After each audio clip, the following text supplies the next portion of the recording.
Hello friends, ഇനി നമ്മൾ ചില കാര്യങ്ങൾ പഠിക്കാൻ പോവാണ്. അപ്പോൾ ഹെഡിങ് കണ്ടപ്പോൾ തന്നെ നിങ്ങൾക്ക് മനസ്സിലായിട്ടുണ്ടാവും ബേസിക് ഇംഗ്ലീഷ്. അതായത് ഏതൊരു വ്യക്തിക്കും ഏതൊരു പ്രായഭേദമന്യേ അല്ലെങ്കിൽ ജെൻഡർ വ്യത്യാസമില്ലാതെ നിങ്ങൾ സ്റ്റുഡൻറ്റോ അല്ലെങ്കിൽ എന്ത് കാര്യം ചെയ്യുന്ന അല്ലെങ്കിൽ നിങ്ങളുടെ വർക്ക് എന്തോ ആയിക്കോട്ടെ, പ്രൊഫഷൻ എന്തോ ആയിക്കോട്ടെ, ഏതൊരു വ്യക്തിയും അറിഞ്ഞിരിക്കേണ്ട ഇംഗ്ലീഷിൻ്റെ ബേസിക് ആയിട്ടുള്ള ചില കാര്യങ്ങളാണ് ഇന്ന് നമ്മൾ ഈ വീഡിയോയിലൂടെ ഡിസ്കസ് ചെയ്യുന്നത്. ഏറ്റവും സിമ്പിളായ രൂപത്തിൽ, അതായത് LKG UKG അത്രയും ചെറിയ കുട്ടികൾക്ക് പോലും മനസ്സിലാവുന്ന വിധത്തിൽ, അവർക്ക് പോലും മനസ്സിലാക്കി എടുക്കാൻ പറ്റുന്ന വിധത്തിലും, അതുപോലെ തന്നെ ഇപ്പം ഇംഗ്ലീഷിനെ കുറിച്ച് കാര്യമായിട്ടുള്ള അറിവുകളൊന്നും ഇല്ലാത്ത പല സാഹചര്യങ്ങൾ കൊണ്ടും നമുക്കെല്ലാവർക്കും എല്ലാ രീതിയിലും ലാംഗ്വേജ് അക്സസിബിൾ ആവണമെന്നില്ല. അപ്പം അങ്ങനെയുള്ള പാരൻസിന് പോലും കുട്ടികൾക്ക് പറഞ്ഞു കൊടുക്കാൻ പറ്റുന്ന രീതിയിലുള്ള ഇംഗ്ലീഷിൻ്റെ ബേസിക് ആയിട്ടുള്ള, അതായത് ഏതൊരു വ്യക്തി അറിഞ്ഞിരിക്കേണ്ട ചില കാര്യങ്ങളുമായിട്ടാണ് ഇന്ന് ഞാൻ വന്നിട്ടുള്ളത്.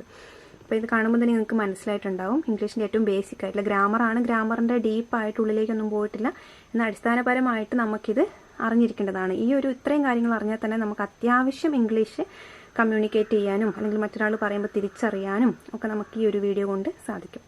അപ്പോൾ നമുക്ക് വീഡിയോയിലേക്ക് കിടക്കാം. അപ്പോൾ ഏറ്റവും ബേസിക് ആയിട്ട് ഇംഗ്ലീഷിൻ്റെ ചില ടേംസ് ഉണ്ട്. നമുക്കറിയാമായിരിക്കും: noun, pronoun, verb, adjective, adverb, preposition, singular and plural. അപ്പോൾ നൗൺ എന്ന് പറയുന്നത് എന്താണ്? ഒരു വസ്തുവിൻ്റെയോ അല്ലെങ്കിൽ ഒരു ആളിൻ്റെയോ ഒക്കെ പേരിനെയാണ് ഉദ്ദേശിക്കുന്നത് നൗൺ എന്ന് പറയുന്നത്. അപ്പോൾ ഇതിൽ കൊടുത്തിട്ടുണ്ട് example: Ramu, book, pen. Ramu, Raju, Radha എന്നൊക്കെ നമ്മൾ ചെറിയ ക്ലാസ്സിൽ പഠിക്കുന്നതാണ്, അതുകൊണ്ട് ഓർത്തിരിക്കാൻ എളുപ്പത്തിനാണ് ആ പേര് തന്നെ കൊടുത്തത്. ഇപ്പോൾ രാമു എന്ന് പറയുന്നത് ഒരു വ്യക്തിയുടെ പേരാണ്, ബുക്ക്, പെൻ അത് രണ്ടൊരു വസ്തുക്കളുടെ പേരാണ്. അങ്ങനെ എന്തിൻ്റെങ്കിലുമൊക്കെ പേരിനെയാണ് എന്ത് പറയുന്നത്? ഒരു സെൻറ്റൻസിൽ നൗൺ എന്ന് പറയുന്നത്. അപ്പോൾ പ്രോനൗൺ എന്ന് പറയുന്നത് എന്താണ്? യൂസ് ഇൻസ്റ്റെഡ് ഓഫ് നൗൺ എന്ന് വെച്ചാൽ എന്താണ്? ഇപ്പോൾ നമ്മൾ എപ്പോഴും ഒരു സെൻറ്റൻസ് പറയുമ്പം, ഇപ്പോൾ നമ്മൾ രാജുവിനെ കുറിച്ചാണ് പറഞ്ഞു ഇരിക്കുന്നതെങ്കിൽ ഇപ്പോൾ എല്ലാ സമയത്തും രാജു അങ്ങനെ ചെയ്തു, രാജു ഇങ്ങനെ ചെയ്തു, രാജു അവിടെ വന്നു അങ്ങനെ പറയില്ല. അതിന് പകരം നമ്മൾ എന്ത് ഉപയോഗിക്കും? അവൻ എന്ന് ഉപയോഗിക്കും.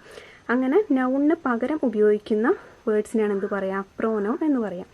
ഷീ, വി, ഹി, ഐ അല്ലേ? അവൻ, അവൾ, ഞങ്ങൾ, ഞാൻ, അതിനൊക്കെ എന്താണ്? പ്രോനൗൺ എന്ന് പറയും. മനസ്സിലായെന്ന് വിചാരിക്കുന്നു. Next verb. വേർബ് എന്ന് പറഞ്ഞാൽ എന്താണ്? സംതിങ് വി ഡു അല്ലേ? നമ്മൾ എന്താണോ ചെയ്യുന്നത് അതിനെയാണ് വേർബ് എന്ന് പറയുന്നത്. നമ്മൾ ചെയ്തുകൊണ്ടിരിക്കുന്ന ആക്ടിവിറ്റീസ് അതിനെയാണ് വേർബ് എന്ന് പറയുന്നത്. ക്രിയ എന്ന് പറയും. അപ്പോൾ എന്താണ് വേർബ്സ്? ഇപ്പോൾ റീഡ്, റൈറ്റ്, ഈറ്റ്, റൺ ഇതൊക്കെ ഓരോരോ പ്രവൃത്തികളല്ലേ, അല്ലെങ്കിൽ നമ്മൾ ചെയ്യുന്ന ഓരോ കാര്യങ്ങളാണ്. വായിക്കുക, എഴുതുക, അല്ലെങ്കിൽ എന്താണ് കഴിക്കുക, ഓടുക, അതൊക്കെ എന്താണ്? വേർബ്സ് ആണ്. Next adverb. ആഡ്വേർബ് എന്ന് പറഞ്ഞാൽ എന്താണ്? It modifies A verb. ഞാനിതിൽ ചെറുതായിട്ട് മലയാളത്തിൽ എഴുതി വെച്ചിട്ടുണ്ട് എന്തൊക്കെയാണ് ആഡ്വേർബ് എന്ന് വെച്ചാൽ. എന്താണ് ആഡ്വേർബ്? ക്രിയാവിശേഷണം. നമ്മൾ പഠിക്കുമ്പോൾ മാക്സിമം ഇംഗ്ലീഷിൽ തന്നെ പഠിച്ചു പോവാം, ഇംഗ്ലീഷിൽ പഠിക്കുമ്പം. ഓക്കെ, അപ്പോൾ ഇറ്റ് മോഡിഫൈസ് എ വേർബ് എന്ന് വെച്ചാൽ എന്താണ്? Quickly, slowly. He runs quickly എന്നൊക്കെ പറയും അല്ല? എന്താണ്? വേഗത്തിലോടി അല്ലെങ്കിൽ മെല്ലെ ഓടി, അങ്ങനെ ക്വിക്ക്ലി, സ്ലോലി. അങ്ങനെ നമ്മളൊരു വേർബിനെ, അവിടെ വേർബ് എന്താണ്? ക്വിക്ക്ലി. ഹി റൺസ് ക്വിക്ക്ലി എന്ന് പറയുമ്പോൾ വേർബ് എന്താണ്? റൺ ആണ്. ക്വിക്ക്ലി ആണ് ആഡ്വേർബ്. ഓക്കെ, പിന്നെ അഡ്ജക്റ്റീവ്. അഡ്ജക്റ്റീവ് എന്ന് പറയുമ്പോൾ ഇറ്റ് ഡിസ്ക്രൈബ്സ് എ പേഴ്സൺ അല്ലെങ്കിൽ തിങ് എന്ന് വെച്ചാൽ എന്താണ്? Good, happy, bad. നമ്മളൊരു പേഴ്സണെയോ അല്ലെങ്കിൽ ഒരു വസ്തുവിനെയോ അതിൻ്റെ അവസ്ഥയെ സൂചിപ്പിക്കാൻ ഉപയോഗിക്കുന്ന വേർഡ്സ് ആണ് എന്ത്? അഡ്ജക്റ്റീവ് എന്ന് പറയുന്നത്. ഗുഡ് ഗേൾ അല്ല? എന്താണ്? നല്ല പെൺകുട്ടി. അല്ലെങ്കിൽ it is A good flower അല്ലെങ്കിൽ ഹാപ്പി വുമൺ എന്നൊക്കെ പറഞ്ഞാൽ എന്താണ്? അവരുടെ ആ ഒരു നിലവിലെ അവസ്ഥ. ടു ഡിസ്ക്രൈബ് എ പേഴ്സൺ അല്ലെങ്കിൽ തിങ്, അതിനാണ് അഡ്ജക്റ്റീവ് എന്ന് പറയുന്നത്. Then preposition. പ്രപ്പോസിഷൻ എന്താണ്? Word used before A noun അല്ലെങ്കിൽ പ്രോനൗൺ എന്ന് വെച്ചാൽ എന്താണ്? നമ്മളൊരു പ്രോനൗണിനോ നൗണിനോ ഒക്കെ മുന്നായിട്ട് നമ്മൾ ഉപയോഗിക്കുന്ന വേർഡാണ് എന്ത്? പ്രപ്പോസിഷൻ എന്ന് പറയുന്നത്. എന്ന് വെച്ചാൽ ഇൻ, ഓൺ, അറ്റ്, ബൈ അല്ലേ? അതിൻ്റെ മുകളിൽ, അതിൽ, അതിൻ്റെ ഉള്ളിൽ, അങ്ങനെയൊക്കെ നമ്മൾ ഒരു രണ്ട് വേർഡ്സിന് തൊട്ട് മുന്നേ ആയിട്ട് നമ്മൾ യൂസ് ചെയ്യുന്ന ചില വേർഡ്സ്, സെൻറ്റൻസ് പൂർണ്ണമാവാൻ വേണ്ടി ഉപയോഗിക്കുന്ന വേർഡ്സ് ആണ് എന്ത്? പ്രപ്പോസിഷൻ എന്ന് പറയുന്നത്. എന്താണ്? ഇൻ ദ ചെയർ അല്ലെങ്കിൽ ഓൺ ദ ടേബിൾ എന്നൊക്കെ പറയൂലേ, അതിനെ.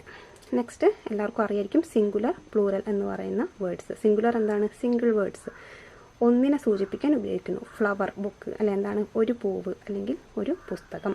അതിന് നേരം പ്ലൂറൽ, ഒന്നിൽ കൂടുതലുള്ളതാണ് എന്ത്? പ്ലൂറൽ എന്ന് പറയുന്നത്. More than one. ഫ്ലവേഴ്സ് അല്ലെങ്കിൽ ബുക്സ് എന്താണ്? പൂക്കൾ, പുസ്തകങ്ങൾ, പെൻസ്. അങ്ങനെ നമ്മൾ ഒന്നിൽ കൂടുതൽ പറയാൻ ഉപയോഗിക്കുന്ന വേർഡാണ് എന്ത്? പ്ലൂറൽ എന്ന് പറയുന്നത്.